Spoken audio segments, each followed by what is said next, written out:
Assalamualaikum warahmatullahi wabarakatuh. Ketemu lagi bersama saya Nursolin Sani dalam channel Insan Pijar, menjadi insan pintar dengan belajar. Di sesi kelima ini, mata kuliah hukum pidana khusus, kita akan masuk ke dalam delik pencucian uang. Perlu diketahui, tidak akan dikatakan sebagai delik pencucian uang kalau tidak didahului oleh tindak pidana lain. Jadi tindak pidana pencucian uang ini merupakan tindak pidana yang tidak bisa berdiri sendiri. Diatur loh dalam Undang-Undang Pencucian Uang. Apa saja sih tindak pidana asal daripada tindak pidana pencucian uang? Langsung saja di sini bersama saudara kita akan bahas penjelasannya. Sekarang kita masuk ya ke dalam slide PowerPoint-nya, yakni sesi 5 delik pencucian uang bagian pertama. Di mana sebelum kita lebih jauh masuk membahas tentang pencucian uang, kita membahas dulu tentang sejarahnya.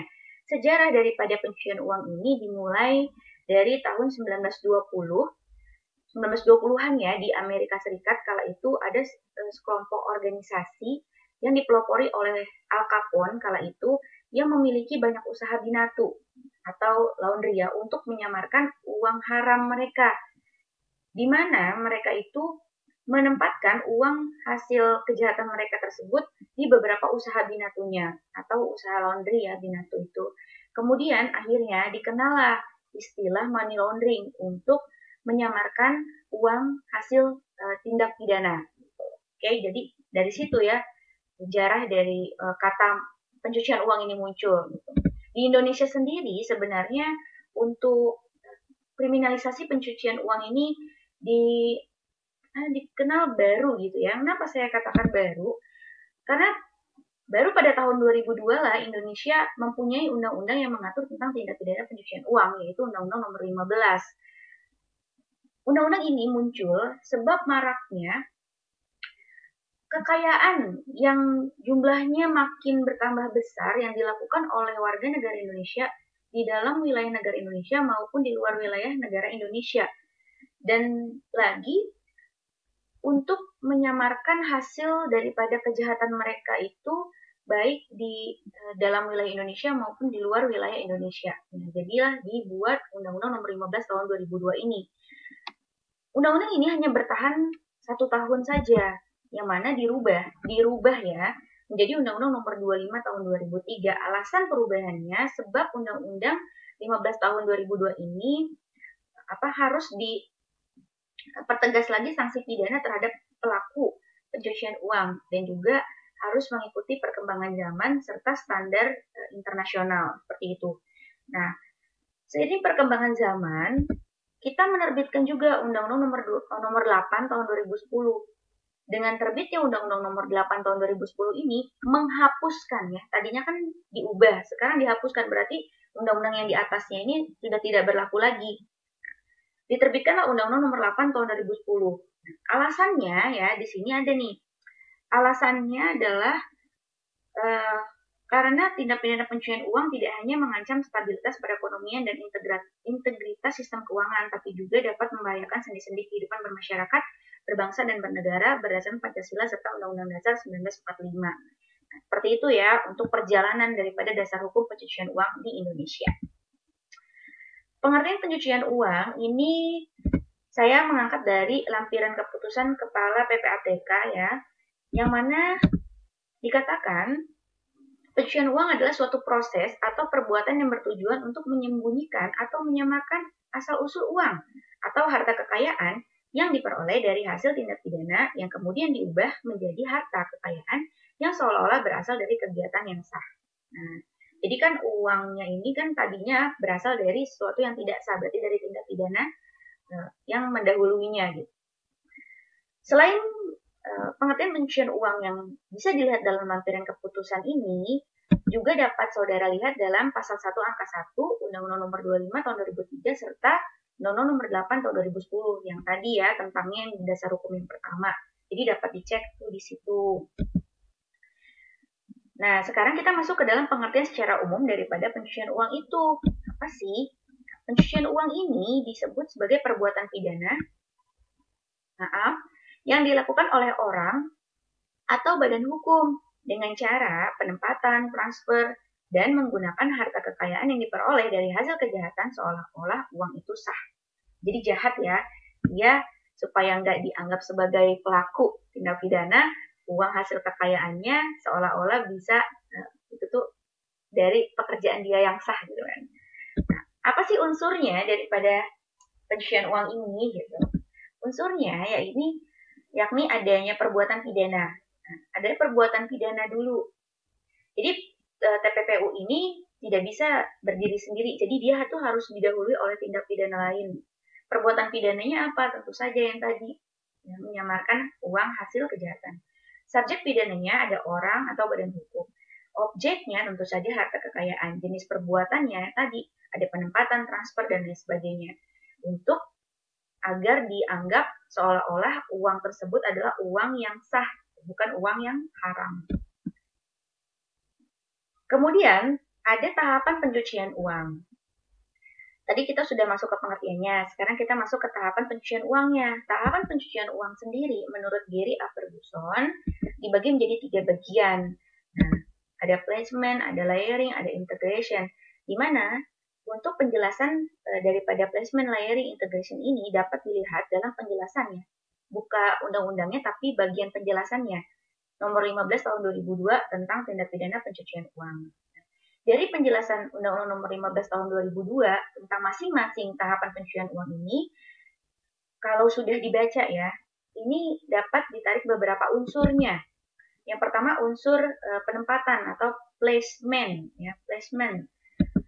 Yang pertama, unsur placement ini adalah menempatkan bahwa uang tunai yang diperoleh pelaku tindak pidana ditaruh pada bank, bukan hanya pada bank, tapi bisa juga pada real estate atau saham-saham. Nah, real estate, bank atau saham-saham dan lain sebagainya ini disebut dengan binatu ya, laundry, tempat nyucinya gitu.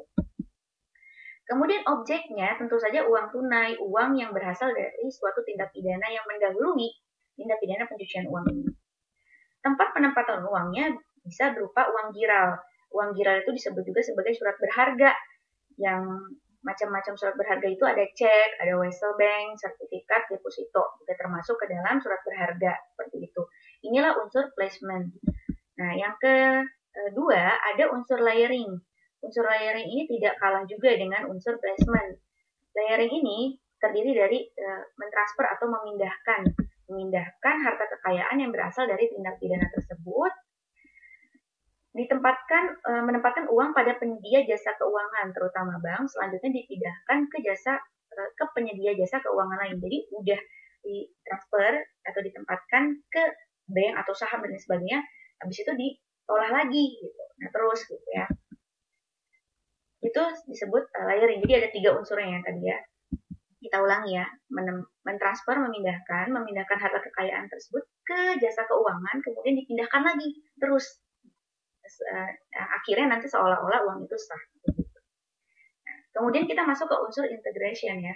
Integration ini terdiri dari beberapa, yaitu menggunakan apa yang digunakan, harta yang diperolehnya dapat dimanfaatkan untuk kepentingan dirinya maupun orang lain. Jadi harta yang diperoleh dari tahapan pencucian uang ini dapat dimanfaatkan untuk dia sendiri, pelakunya, atau orang lain. Objeknya tentu saja harta kekayaan itu, yang dicuci. Asalnya dari tindak pidana lain, asal hartanya. Tempat penempatannya itu sistem keuangan. Sistem keuangan itu ada bank dan lain sebagainya ya. Penggunaan uangnya tentu saja bisa untuk bisnis, seolah-olah bisnis yang halal atau kejahatan lainnya. Nah, inilah unsur-unsur daripada tahapan pencucian uang yang harus dipahami. Untuk melihat pengertian daripada unsur tahapan pencucian uang ini dapat dilihat dalam penjelasan Undang-Undang Nomor 15 tadi ya. Jadi unsur ini ada juga dalam penjelasan undang-undang tersebut. Dapat dilihat dulu ya dalam penjelasannya. Kemudian kan tadi sudah dikatakan ya, tidak akan dikatakan sebagai tindak pidana pencucian uang jika tidak didahului oleh tindak pidana lainnya, gitu ya. Jadi harus ada tindak pidana asalnya dulu. Untuk kita mengetahui tindak pidana asalnya apa saja sih, itu kita bisa lihat dalam pasal 2 ayat 1 dan ayat 2 Undang-Undang Nomor 8 tahun 2010. Nah, di sini ya dapat dicek semua nih. Korupsi, penyelundupan, dan lain sebagainya, perjudian, prostitusi, gitu. Dan setiap harta kekayaan yang diketahui. Nah, jadi ini kita punya harta nih, halal kan? Tapi harta tersebut akan kita gunakan untuk kepentingan terorisme organisasi teroris atau teroris perseorangan. Nah, uang yang tadinya halal tersebut karena akan digunakan untuk melakukan tindak pidana terorisme yang di huruf N ini ya, dapat dikatakan di sebelah sini ini N, maka dikatakan bahwa uang tersebut uang yang akan dicuci, termasuk uang dari tindak pidana asal, uang haram. Nah, seperti itu ya. Ini itu di pasal 2 ayat 2-nya. Oke, dapat dipahami ya. Ini adalah tindak pidana asal di mana hasil daripada kejahatannya, uangnya itu dapat dikatakan sebagai dilakukan money laundering gitu ya. Oke, sekarang kita masuk ke subjek pidana, tindak pidana pencucian uang, dan juga di sini ada sanksi pidana pelaku pencucian uang. Subjeknya ada orang, korporasi, personel pengendali korporasi ya. Jadi inilah subjek pelaku TPPU. Jadi ada orang, korporasi, personel pengendali korporasi, dan lain sebagainya. Dan sanksi pidana pelaku TPPU ini dapat dilihat dalam pasal 3, pasal 4, pasal 5 ayat 1, 6, 9, dan 10, tentu saja dalam Undang-Undang Nomor 8 Tahun 2010. Nah, jadi ini subjeknya dan sanksi pidana pelaku TPPU. Subjek pidana pelaku TPPU ini dapat juga dilihat dalam Undang-Undang Nomor 8 Tahun 2010. Seperti itu ya. Oke, terima kasih telah mendengarkan penjelasan saya. Semoga Allah senantiasa memberikan keberkahan ilmu kepada kita semua. Semoga apa yang saya sampaikan memberikan manfaat serta ilmu yang menuai keberkahan. Akhir kata, sebelum akhir kata ya, jika ada pertanyaan, kritik maupun saran dapat dituliskan dalam kolom komentar. Dan akhir kata, wabillahi taufiq wal hidayah. Wassalamualaikum warahmatullahi wabarakatuh.